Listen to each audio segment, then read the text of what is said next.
أين قال رسول الله، تنشر كل الكلام ما تقطع من عندك، أين قال رسول الله لعلي أنت إمام اسمع اسمع معصوم تفضل. اسمع. إشارات النبي لعلي بن أبي طالب بأنه معصوم.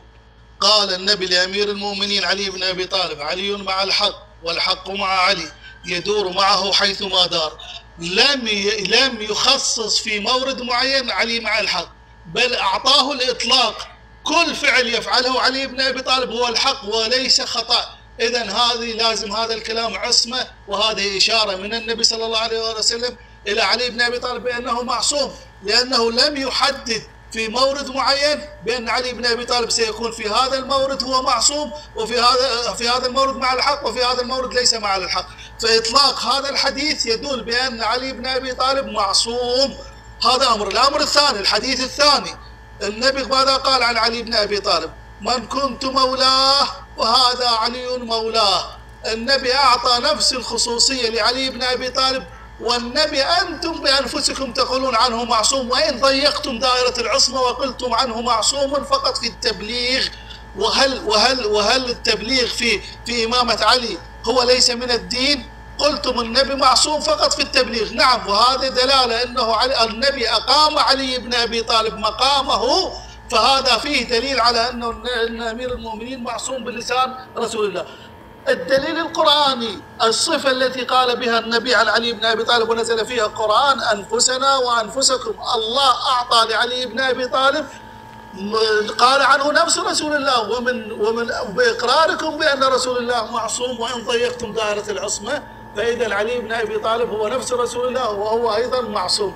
أما هذه المصطلحات أعطيني مصطلح قال رسول الله لأبو بكر: أنت خليفة، أنت يا أبو بكر خليفة. إن لم تعطيني خاء لام ياء فاء تاء مربوطة، إذا خلافة أبو بكر باطلة. جاوب. طيب، أولا من ضعف المحاور أن يقابل السؤال بسؤال. أولا أبو بكر رضي الله تعالى عنه وأرضاه وأعلى الله قدره ومقامه ليس عندي بإمام معصوم حتى تقيس عليه. هذه واحدة. الأمر الثاني، لحظة اصمت يا رجل، أنت تكلمت ما في حد قطعك. الأمر الثاني، سألتك أين قال النبي لعلي أنت إمام معصوم؟ أخذت تشرق وتغرب ولم تأتي لنا بجواب. كل ما هنالك قعدت تهبد وتجيب أدلة لا علاقة لها بالموضوع. علي مع الحق والحق مع علي. ما سألتك الحق مع مين؟ هذه واحدة. الأمر الثاني، قلت أنفسنا وأنفسكم، وهذا دليل أن النبي قال له أنت إمام معصوم. وأنا أستطيع أن أفتح لك 1000 جبهة في قضية أنفسنا وأنفسكم، لكن أنا نقطة تركيزي هنا كما قال مغنية وكما قال كثير من العلماء إن الإمامة أو النص عليها لابد أن يأتي بنص ظاهر غير خفي، وأن يكون بتعيين الأشخاص وبالأسماء والمسميات. أنا سؤالي واضح، يعني رب العالمين قال لي لمحمد: وما محمد إلا رسول، ذكره هكذا بالنص. وبما أن دينك كله قائم على العصمة والإمامة، هل من عدل الله عز وجل أن يخاطب الناس بما لا يفهمون؟ أو هل من عدل الله أنه يخاطب الناس بتعابير مجازية لا يفهمها عامة الناس؟ يا رجل، أنا أكلمك في أصل من أصول دينك، في عقيدتك. أين قال النبي صلى الله عليه وسلم لعلي أنت إمام معصوم؟ أسألك عن علي، ما بسألك عن أبو بكر. أبو بكر عندي خليفة. يا رجل لا تقاطع. أنا سؤالي واضح. لو واحد قال لي ما الدليل على إن محمد نبي، هقول له: وما محمد إلا رسول قد خلت من قبله الرسل. نص واضح وصريح إن محمد رسول. عندنا أيضا في سورة الفتح: محمد رسول الله، نص واضح. تنزل الشارع تسأل طفل الابتدائي يجاوبك على طول، تقول له: إيش معنى محمد رسول الله؟ يقول لك إن محمد رسول الله. أنا أريد نصا محكما غير متشابه جلي غير خفي أن النبي أو فاطمة أو الحسن أو الحسين قال لعلي أنت إمام معصوم. هكذا بطريقة مباشرة. قل لي والله لا يوجد بطريقة مباشرة، لكن يوجد من الباب الخلف، ممكن أنا أهبد أو أشرح لك أو أفسر لك. سؤالي هنا، هل ورد نص محكم أعيدها محكم إن النبي قال لعلي أنت إمام معصوم، أو فاطمة أو الحسن والحسين أو الثلاثة اللي انتم ما كفرتهمش من الصحابة قالوا للنبي لعلي أنت إمام معصوم؟ وسعت لك دايرة البحث حتى لا أشق عليه. قل لي ورد نص صريح أو لم يرد، وفي المسألة تفصيل. اتفضل. وقتي خلاص، وقتي الآن. يلا وقتي الآن، لا تقاطعني. بمقدمة تصحيحية، أولا لا يوجد لدينا عالم اسمه عماد مغنية، لدينا مجاهد لبناني اسمه عماد مغنية. ولو طلعت لك اسم العالم، لو طلعت لك اسم العالم، لو طلعت لك اسم العالم، لو طلعت لك اسم العالم، لو طلعت لك اسم العالم، لو طلعت لك اسم العالم، لو طلعت لك اسم العالم، ذاك محمد جواد مغنية. ايه ما انا قلت لك جواد مغنية، ما قلت لك عماد مغنية، قلت لك جواد مغنية. عماد مغنية تسجيل موجود، انت قلت تمام. انت قسمت تمام. لحظة هذا خطأ مني، هذا خطأ مني. لحظة يا رجل، هذا خطأ مني. هو جواد مغنية. تفضل. يلا مهم. يلا خلاص. جاوب على السؤال. خلاص خطأ.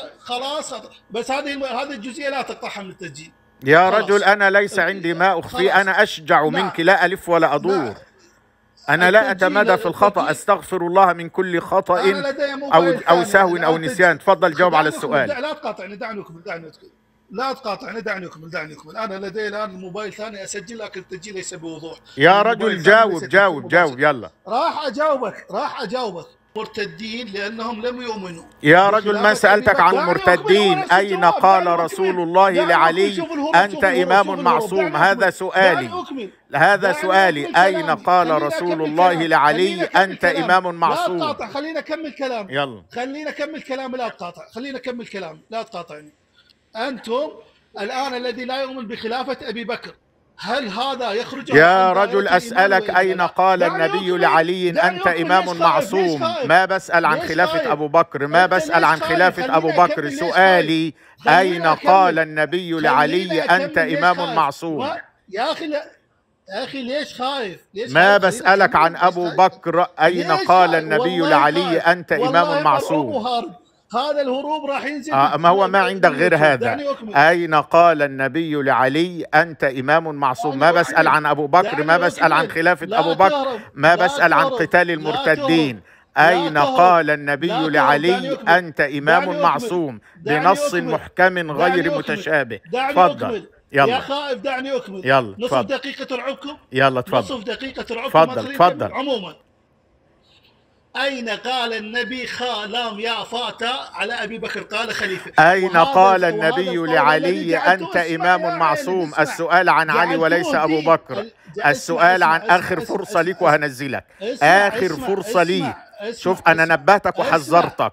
أين قال النبي لعلي أنت إمام معصوم؟ جعلتم خلافة أبي بكر دين. ما لك دخل بخلافة أبو بكر، ما لك دخل. أين قال النبي لعلي أنت إمام معصوم؟ آخر إنذار ليك، وهنزلك. آخر إنذار وهنزلك. أين قال النبي لعلي، أو أين قالت فاطمة أو الحسن والحسين أو الثلاثة اللي انتم ما كفرتوهم من الصحابة، أين قالوا لعلي أنت إمام معصوم؟ لا تجر ليش؟ باءكم تجربة أنا لا. أين قال النبي لعلي يا محشور أين قال النبي لعلي أنت إمام معصوم؟ دعني أكمل كلام. السؤال عن علي وليس أبو بكر. يلا خلينا أكمل كلام. أتحداك تعطينا نصف دقيقة، والله أمام الناس تخاف ما تخلينا نصف دقيقة. يلا. أنتم جعلتم من خلافة أبي بكر بمثابة. نزلوه يا أحبة، نزلوه يا أحبة.